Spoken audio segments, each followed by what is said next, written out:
Good afternoon, everybody. It is afternoon, right? My name's Amy. I have come here today all the way from Perth in Australia. So it's really exciting for you to have me here today. More exciting since I've acclimatized to the fact that for some reason there's a minus symbol in front of the temperature. Not entirely sure what's going on there. Hopefully everybody in the room is here to learn about CSS Grid. If not, you're in the wrong place. If no one is here to learn about CSS Grid, then I might be in the wrong place. To start off today, I want to take you back to the beginning and take you on a little story. In the beginning, there was darkness and emptiness. And then a man named Tim Berners-Lee said, "Let there be internet." The internet was much simpler in these days. It was just static HTML content arranged on a page the same way you would in a Word document. But eventually, we all got sick of looking at Times New Roman. And so Tim said, let the fonts and colours and sizes and positions be changeable. And then there was CSS. But before too long, this wasn't good enough either. We wanted to do more. So we discovered that you could use tables. You could put your content inside the tables, you could break your page up into a grid, you could merge cells together, you could embed tables inside of tables. And this finally meant that we were able to control how the content looked on our page.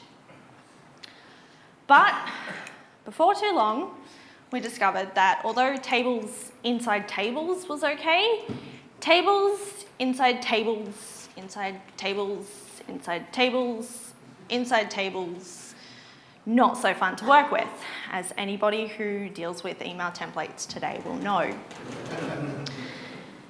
We started having excessive complexity in our layouts. It was really hard to deal with, and it became really difficult when we had to try and make our websites look good on different device sizes. So we thought about it. We started using floats. Now this was good because we were back to following the separation of concerns principles, which says that HTML is where we dictate our content, and CSS should be how we dictate how it looks and appears on the page. But, although this was good for a while, before too long we discovered that floats weren't really great either. You had to clear fix everything. You had to use excessive container divs to either keep floated elements together or keep them apart. When you used media queries, you either had to reset or change your previous code as well as do complex calculations. And there was a lot of using important, which just made us feel dirty. So by the time we'd memorized how many % wide an element needed to be in a 6-column grid with a 1% margin, we were really excited when flexbox came along. We didn't have to do all of that percentage math anymore. And it actually reduced a lot of the media queries that we were writing. We were finally able to easily center our content vertically, which is something we hadn't been able to do since the table layout. We finally started to get the functionality that we needed out of our CSS. We no longer needed to do complicated math, work with percentages, or write complicated code. And our code was now more responsive than ever. But although Flexbox was really good for content that flowed in one direction, there was limited control over the cross-access. Having gaps between the different elements also involved negative margins a lot of the time and made things complicated. But things were looking up. We finally had a CSS technology that was built for layouts. And in the distance, we could see that the cavalry was on the way. In 2017, CSS Grid launched in all new major browsers, which was something that no one could have predicted to all happen at the same time. This gave us everything we'd been asking for from a CSS layout. Like flexbox, we were able to define a set of constraints and let the browser do a lot of the work with making that layout responsive. We were now also able to control the layout in two directions. With Grid, we were able to define areas of the layout. We were able to dictate whether an element spanned across multiple areas. We could make the code we were writing more responsive and more simple. And we were even able to reduce a lot of the thinking needed to make a layout responsive. But, of course, everyone started asking the question, isn't this just a fancier version of the table layout that we had years ago that everyone's been scoffing at? Why do we really need Grid? Isn't that just tables? No. CSS Grid is specifically defined for building layouts, whereas tables was something that we used as a hack. And don't get me wrong, tables do have a place, they're just nowhere near layouts. Also means that we're properly following the separation of concerns principles, which means that our HTML is where we've defined our content and our CSS is where we're defining the layout. Grid has also helped us to write more logical and semantic HTML. How our HTML is structured is no longer dependent on how the final design is meant to look. We're able to define our HTML, how it should logically flow, and then use CSS to rearrange it visually where we need to. This means that when it's done right, our content is now more accessible to anybody who's looking at our website, particularly those using a screen reader or accessible technology, or anybody who's saved your content for later using a tool like Pocket or Reader Mode. Now, to prove how good Grid is, we're going to mock up the wireframe of a note-taking app. Grid has made this process so much easier, so much faster, and with less code. So we're going to do that today. We have a basic HTML structure for this app, and we've seen the wireframe before of what the layout should look like. So everyone knows what happens next, right? This is the bit where you fight with the layout. You've got to restructure your HTML code, and after hours worth of work, it still isn't working. So we're going to start off today by applying display grid to the body, which lets the browser know that we're going to be using CSS Grid. This hasn't really changed the layout of our content too much. Everything has still just flowed as we would expect it to. So next, we're going to define how big we want our grid to be. We're going to use grid template columns to define how many columns wide it is. And this is when we encounter, for the first time, one of the new properties of CSS Grid, which is the repeat function. This is a shorthand to allow us to define the number of times to repeat something and then the size of the column that we're repeating. For example, repeat 3 200 pixels is a shorthand way of writing that you want 200 pixels, 200 pixels, 200 pixels. But we're also not restricted to just having one column here either. You can say repeat 2, 10 pixels, 20 pixels, which would repeat that twice to give us 20 viewport widths, which would give us 10 pixels, 20 viewport widths, 10 pixels, 20 viewport widths. This is really useful because we're able to use a wide range of different units in this. We're not just restricted to using pixels. You can use viewport units, percentages, ems, rems, pixels, you name it. So we come back to the code we defined before, which was repeat 5 times, and we've got a new one here again.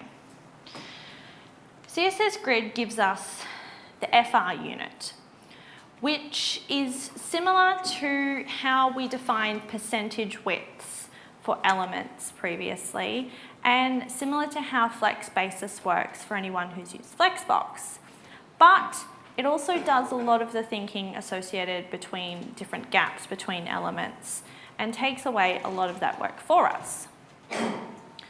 So say, for example, I define a grid that has a 100 pixel wide column, a column that's 1 FR, a 50 pixel wide column, and then a column that's 2 FR. And I also define that there is a gap of 20 pixels between each of those columns. We'll come back to the gap a little bit more later. What Grid does with the FR unit is it will take 100% of the element width, say 510 pixels, then takes away any existing content. So here we have 100 pixels and 50 pixels to give 150 pixels. Then takes into account any gaps that we've defined. So we have here a 20 pixel gap repeated between 4 columns, so we have 3 gaps, which is 60 pixels. We then take into account how many FR units that we need to account for and divide it by that. So here we have 1 FR and 2 FR, which becomes 3 FR. So when we divide the remainder, we get 100 pixels per FR. So this means that the grid that we've had before, which was 100 pixels, 1 FR, 50 pixels, 2 FR, becomes 100 pixels, 100 pixels, 50 pixels, 200 pixels, with 100 pixels being allocated to the 1 FR column and 200 to the 2 FR column. We come back to our code from before, and we've said that it should be 1 FR wide. What this is going to do is this is going to take 5 columns and make them equal width, no matter how big the grid container is. Next, we want to define the rows of our grid. And we're going to do this using grid template rows, which will be, the first one is 100 pixels high, second one is 1 FR, so again, the FR unit from before, and the final one will be 20 pixels high. Now you can see when we apply that new code to our grid, it's now started to create the grid spaces across and has put different elements inside the different spaces that we've just generated. Things are still looking pretty funky though, not really making much headway yet. Next, we want to allocate each of our elements to the spaces in the grid. There's a few different ways that we can do this. For example, first we're going to do the header. We can define grid column start. So this is where we want the header element to start, which is 1, right at the beginning of our grid at column 1. We then define where we want it to end with grid column end. Now, we can define that we want it to end at grid column 5, which is right at the end, but then if we change how big our grid is, that changes how wide the header is, and we want it to go all the way across. So we can define that as grid column -1, which says it should go all the way to the end of the grid, no matter how big it is. There's also a shorthand for this one, so we can define this same one as grid column 1/-1, or alternatively, we can simply say that we want our element to span 5 columns and to let the grid place that where it needs to go. So if we assign grid column 1-1, you can see here the header element has now taken up the full width of the first row. Next, we're going to define where our sidebar sits. To do that, our grid column we don't need to define because it should only be one column wide, that's by default, but we do want it to span 2 rows. It should take up both the middle section and span down onto the footer row. And so we're going to define grid row span 2, and we're going to let the grid place that where it needs to go. So you can see our sidebar over on the side, which lists our different notes, it has now stretched down to take up space in the footer row as well. Next, we're going to place our main note content. We're going to do that by defining grid column span 4 and let that one take up the remainder of the second row. So you can see that one's now stretched out the full width, and our footer nav has now flowed down onto the bottom row where there's still space. Finally, we're going to define that the footer nav should take up the remainder of our grid on the bottom row with span 4, and that will now stretch out the remainder of the bottom row there.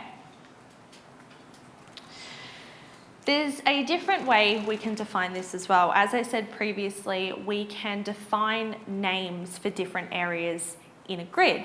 We can do this by still defining our columns and our rows as we did before, but then defining grid template areas. This allows us to simply create names for each of the sections, which is really useful in an overall layout like this. We have one line for each row that we've defined and one word for each column. So you can see here the header takes up the full first row, the nav takes up the first column, the second and third row, with the note taking up the remainder of the second row and the footer the remainder of the third row. By doing it this way, it makes it really easy to create a responsive or to change the layout, because we simply need to change how those template areas are defined. The elements will flow into them.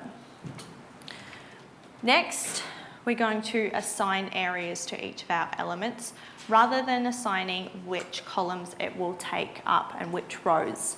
So we're going to assign grid area header to the header element, grid area nav to the section element, grid area note to the main element, and grid area footer to the footer element.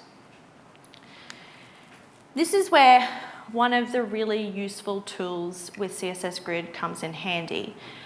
For anybody who doesn't use Firefox, I highly recommend using it if you're using Grid at all. Firefox has a built-in grid inspector which helps to show where everything's coming from and is really useful when starting to get your head around how each of the properties work. You can see here it has given lines where all of the grid spaces are, and when using named areas like we've just defined, it can overlay those names over the spaces so we can see what's sitting where and why. It's also put a really thick border around where each of those areas is and where the element sits. So, basic layout of our app, done in 7 lines of CSS. Anybody think that was possible before? But our main content section isn't quite meant to look like that. It shouldn't just be one big block. This created on and the tag section should really be on the far column here as another sidebar. Now, to do this, we could simply define display grid to this again, and we can create another grid inside a grid and do it that way. But one of the really useful tools that CSS Grid gives us access to is display contents. Display contents is assigned to any child of a grid, like our main section.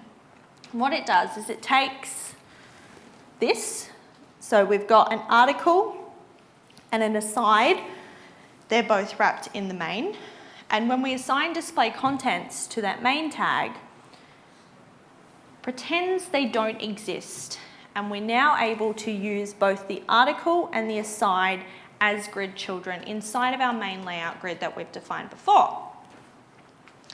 So if we assign display contents to the main tag, You can see here, rather than it being one big block of content, the article has taken up one column and the aside has taken up another column here with 2 empty spaces. They're now their own elements within the grid rather than being part of one bigger element.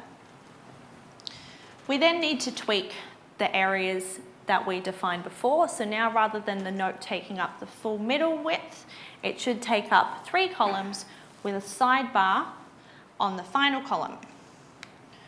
We can then assign these areas to the article and aside elements. And we can see here the article is now taking up this note section in the middle, and the aside element is taking up this sidebar on the side. Now, a lot of the questions around grid when it first surfaced was, if this is so great, do we really need flexbox anymore? Like, if grid's so awesome, why do I need to learn flexbox? Let me ask you a question. Okay. Batgirl, really awesome, kicks ass. If anybody doesn't like Batgirl, they can leave now. Black Canary, also really awesome, also kicks ass. But do we ask ourselves, well, why can't Batgirl replace Black Canary or vice versa? No, they form a really awesome superhero duo. So, CSS Grid is awesome for layouts. Flexbox is really awesome for content that flows in one direction. Therefore, CSS Grid and Flexbox form a super CSS layout duo. They work really well together. It isn't one or the other. And one of the really important things to do is to learn when to use one and when to use the other. CSS Grid is really useful for layouts when you're dealing with 2 dimensions, whereas Flexbox is still really great for when you're just having to deal with 1 dimension.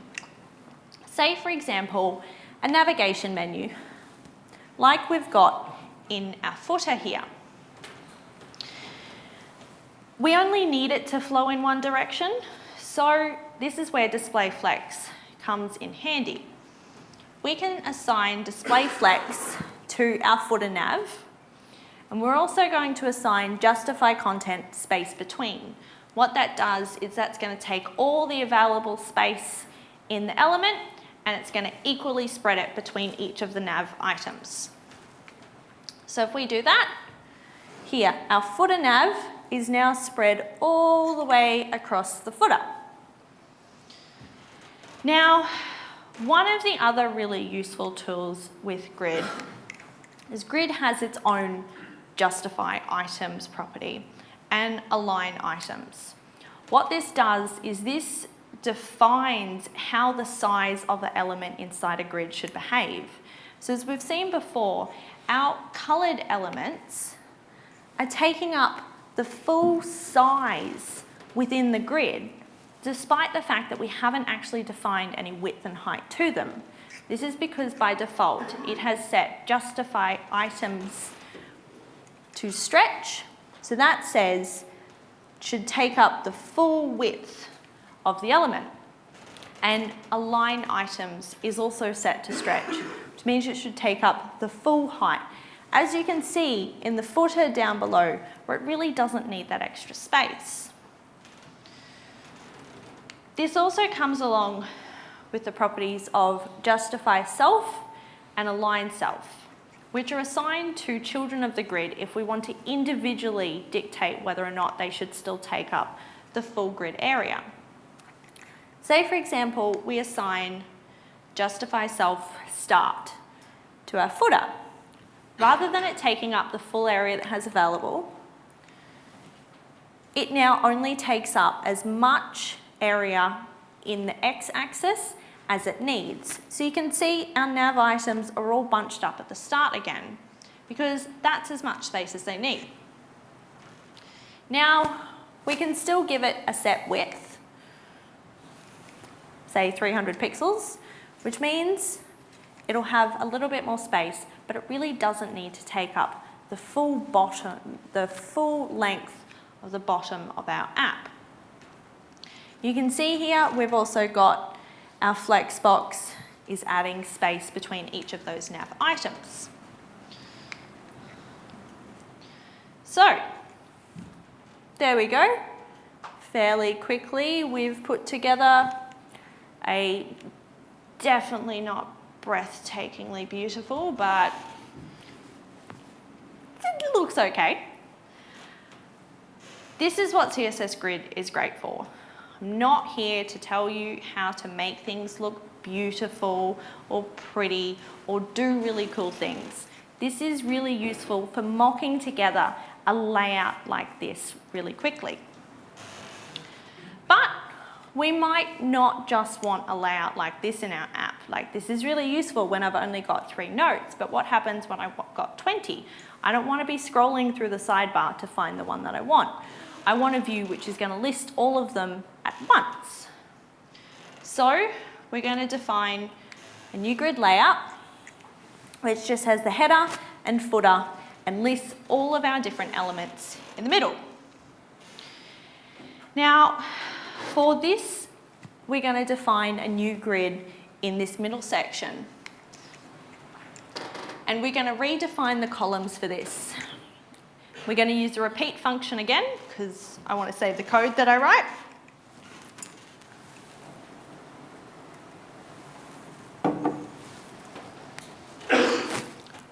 And here, we've got another new property again, which is autofill. Grid autofill is really useful. What it does is it tells the browser to put in as many grid columns as you can of a specific size. For example, this time we've said 100 pixels. So in a 500 pixel wide container, it will put 5 columns wide. If it's a 1,000 pixel wide container, it'll put 10 columns wide. Put in as many as you can fit, not taking into account how many elements it actually has to fill that grid. We also have here min-max, which is another new one. Min-max, similar to how you can define a minimum width and a maximum width, allows you to do it in one go. It should be at least 100 pixels wide, but no more than 20 viewports wide. Again, we're not restricted with what units we can use within these functions. Pixels, ems, rems, viewport widths, percentages, FR units. You can use any of them. I don't think I've forgotten any units. There's a lot of them. Similarly, we can define that this should be a minimum of 100 pixels wide with a maximum of 1 FR wide. So what this is going to do is it says it has to be at least 100 pixels wide, and they should all stay the same width, which is 1 FR. We can also define that something should be at least 1 FR wide, should all stay the same width, but can't be bigger than 300 pixels wide. Min-max is really useful, especially when we're using it with autofill. So if we come back to our code from before, we've said put as many columns as you can fit. They have to be at least 300 pixels wide, but they should stay the same width. What this does is this means by using the FR unit as a maximum, this will then take up the additional space that we have available until it has enough room to put an extra column in. So it will always take up the full width of our container. So if we assign this to our main element here, you can see our 3 articles have now formed their own columns, but there's plenty of space left over for more if we need them. But our 3 elements have also taken up the full height of the container, which looks weird. So we're going to define grid template rows for this section as well. Again, we're going to use autofill, many as you can put in. For this one, we just want to put a fixed height. So as many 150 pixel high rows as you can fit in this area.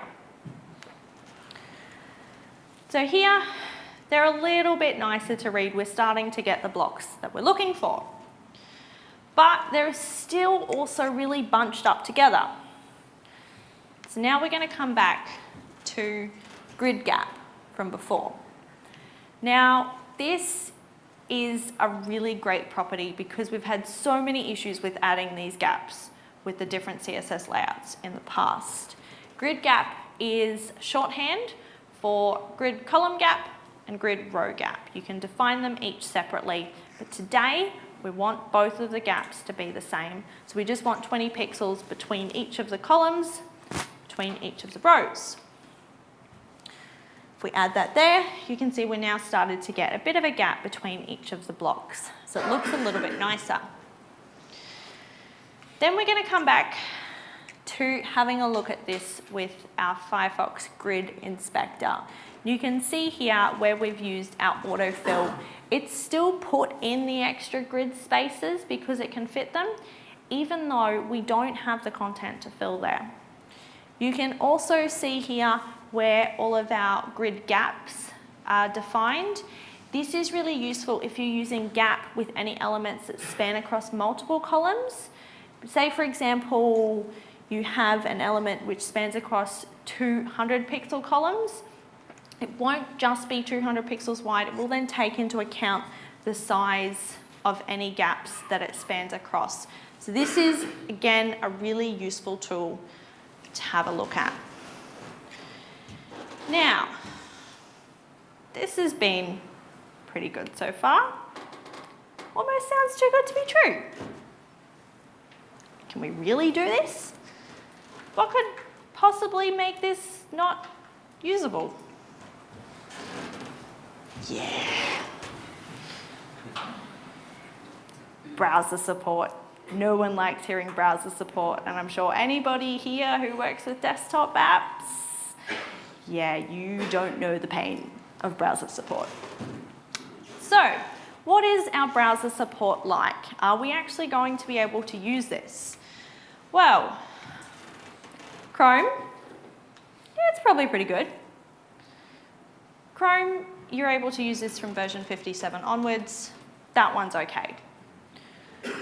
Firefox, they built Grid Inspector, so that one should be okay as well. They've been using Grid for a while. Safari, yep, that one's okay as well. That one's been around for a while. Edge, you know what? Edge is actually on top of it. You can use this in Edge.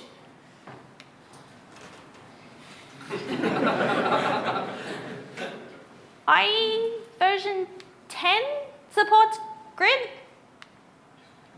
Kind of. So Microsoft was actually the first people to start working on the CSS Grid specification years and years ago. They actually had it in IE like ages back before anybody else was even looking at. The problem is they implemented a completely different version of the spec to everyone else. Depending on what you're wanting to do, the version that is in IE may or may not work with the stuff that you're using with the other browsers. But the good news with CSS Grid is when you're not sure if your users are using a browser that supports it, we can use the @supports query. Now, @supports, if you haven't used it before, is similar to a media query. It allows you to define a CSS property and a value, and if the browser knows what to do with it, it will then process the code that you've put inside of that query. This is really useful because it means that we can just define the grid code inside the query, and if the browser doesn't know what to do with it, it'll ignore it. If the browser does know what to do with it, then it'll make it grid. This means that CSS Grid is actually really useful to implement, really easy to implement in an existing product. Because a lot of people have gone, yeah, but then we've got to do a fallback, and so I've got to do the layout twice.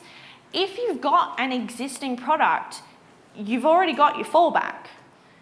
You can now write the CSS Grid code inside of a supports tag. If your users are able to use that, they would see the grid layout, and if they can't, then they'll see the old layout that you've already got defined. Unfortunately, this is where IE's special kind of grid becomes difficult, because you would think I can go display grid and IE won't be able to do that. The problem is IE sees this and goes, yep, grid, I know what to do, I can do this, but it can't.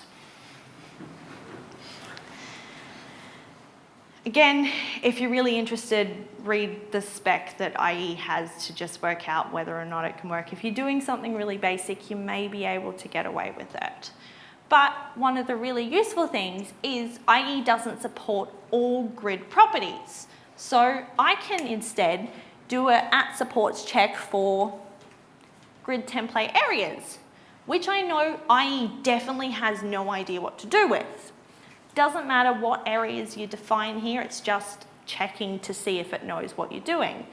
So by doing a supports query for something like this instead, I know that the rest of the browsers are able to process the code inside, and IE will ignore it just like it should.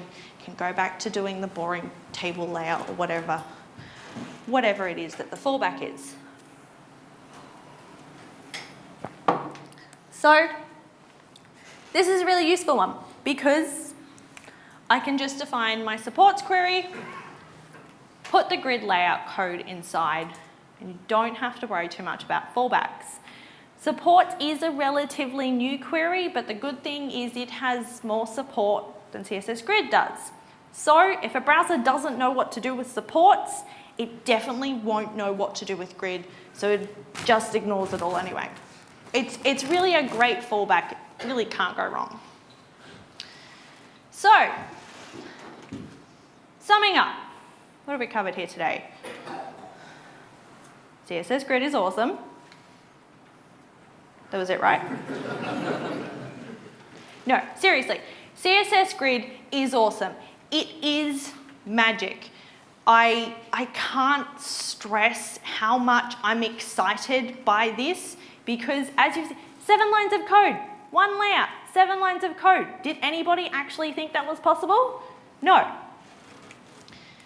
Whether you're a back-end developer or a front-end developer or a designer or there's too many job titles to list them right now. I really shouldn't complain. My job title is front-end ninja, so I'm not really helping the problem. CSS Grid is worth looking into, whether it's something that you can implement on an existing product, whether you can try and work it into a new product, or even if you just want to use it to mock the layout up really quickly. Proof of concept, they're great for it. There are a bunch of different resources out there for Grid as well. Anybody who's in the front end area, it's buzzing. Everybody's talking about it. There's so much information out there. It's ridiculous. Google CSS Grid, you'll find everything. However, if you don't want to look through all of that, here are a few different links that I highly recommend checking out. I've also just tweeted them out because, you know, I'm magic. No hands. CSS Tricks has a really great guide to Grid. I use this every day, like multiple times every day. I probably massively skewed their view stats just writing this talk because every time I closed it, I went, oh, that's right, I need to check this as well. Wesboss, if anybody is familiar with his JavaScript courses, did a really good CSS Grid course. It is free. If anybody doesn't like doing online video courses, I recommend just kind of having a look at it anyway. I hate doing video courses. I much prefer to read and go at my own pace, but his courses are awesome. So that one's a good one to have a look at. Again, it's free. If you prefer to, you know, physical book things, they still exist. A Book Apart has a really great book on not just CSS Grid, but whole CSS layout. That one's a really good tool as well. Otherwise, both Rachel, Andrew, and Jen Simmons are great people to have a look at. Rachel was literally involved in writing how CSS Grid works. Like, she literally built it. And Jen Simmons works at Firefox, and she was one of the big people behind the Firefox Grid Inspector. So they're a good place to go. Thank you very much for having me.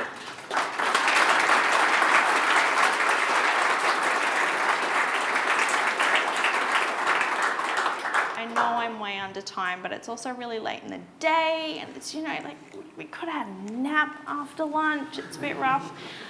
If anybody had any questions, they're welcome to ask them now, but I will also be here this afternoon and for the rest of the conference, and actually till Sunday, because I flew 20 hours on a plane. I'm going to make my time here worth it. So did anybody have any questions to ask here, or everyone just kind of wants to ask their questions in person and not stand up in the middle of a room? Nope. Once one person asks a question, everybody will. Yep. With regards to the supports query, Yep. how do you avoid serving the fallback CSS to the browsers that do support Grid? So supports can also take into account the CSS not selector, which basically you could also do a query to see if it doesn't not support CSS. It'd probably get complicated because you could kind of check whether or not it doesn't, but a lot of the ways you can check that probably aren't supported by the browser that doesn't support Grid. So do you have to like overwrite the fallback in your supports Grid? Depending on how you've done the fallback, yes, you do often have to overwrite it a little bit. Yeah, depending on, I think if you've done it using floats, a lot of the stuff just kind of becomes obsolete in the Grid layout. If you're using tables, then you're screwed. You can't CSS Grid a table. And I probably recommend just rewriting the thing anyway. Flexbox is when it starts to get a little bit difficult, particularly because they use a lot of similar properties. But then Flexbox is actually a really good fallback for Grid because a lot of it kind of works similarly. Sorry, there's really bright light, so there's just like a yellow spot in front of your face. That's even worse. Yeah, so it really depends on what method you've used for the fallback. If you've done Flexbox, you're possibly okay as well. That will change, however. So a lot of, as you've seen, a lot of the properties for Grid are kind of similar to Flexbox. So they're actually standardizing it a lot in CSS Grid version 2. So that may change a little bit. So I feel like I've just confused you even more and haven't really answered your question. It's okay. The best thing I think the thing I will do is just use the Grid and everyone else can have nothing. That's basically what I do. So all of my websites, my blog, everything is CSS Grid with no fallbacks because it's my website. I don't care. I'm currently using Grid on a website I'm building for a company I contract for. Unfortunately, some of their biggest sponsors are banks, and turns out they're not great with, you know, up-to-date technology. So I need to have a fallback for that one, but I was like, I'm just gonna Flexbox it. I don't care. It will work. It is visible. It is usable, but we're just doing Grid. The fallback is just, a lot of people, depending on where you work, a lot of people aren't doing these, should look exactly the same in every browser anymore, which is really good. Any other questions? Everybody's just going to come up to me afterwards. They don't want to single themselves out. Okay. Once again, thank you very much for having me here. It has been an absolute pleasure. Thank you.